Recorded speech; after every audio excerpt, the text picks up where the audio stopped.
শুধু ডক্টর ইউনুসই না, তার মেয়েও অসম্ভব বিখ্যাত একজন।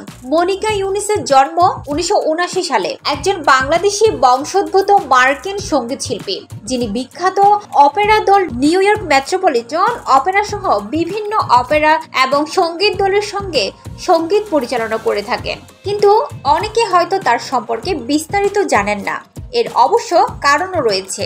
নোবেল জয়ী মোহাম্মদ ইউনুসের মেয়ে মনিকা ইউনুস বাবার নোবেল জয়ের পর নয়, বরং এর আগে থেকে স্বনামে ও স্ব অবস্থানে নিজেকে বিখ্যাত করেছেন। নোবেল জয়ী মোহাম্মদ ইউনুসের মেয়ে মনিকার জন্ম 1979 সালে চট্টগ্রামের হলেও তার বেড়ে ওঠা মা ভেরা ফরস্টেনকোর সঙ্গে যুক্তরাষ্ট্রে। মনিকার জন্মের কিছু দিনের মধ্যেই তার পিতামাতার বিচ্ছেদ ঘটে এবং মনিকার মা মনিকাকে নিয়ে আমেরিকায় তার নিজের বাবা মায়ের সাথে বসবাস করার জন্য ফিরে যান। মনিকার মা যুক্তরাষ্ট্রের নিউ জার্সিতে বসবাসকারী রাশিয়ান বংশোদ্ভূত ভেরা ফরস্টেনকো 1967 সালে ভ্যান্ডারবিল্ট বিশ্ববিদ্যালয়ে অধ্যয়ন করার সময় মোহাম্মদ ইউনুসের সঙ্গে তার পরিচয় হয় এবং 1970 সালে তারা বিবাহ বন্ধনে আবদ্ধ হন। কিন্তু মনিকার জন্মের কিছুদিনের মধ্যেই তার পিতামাতার বিচ্ছেদ ঘটে। পরে মনিকার মা মেয়েকে নিয়ে আমেরিকায় চলে যান। সেখানে তিনি নিজের বাবা মায়ের সঙ্গে বসবাস শুরু করেন। এরপর থেকে ডক্টর ইউনুসের সঙ্গে মেয়ের যোগাযোগ ছিল কম।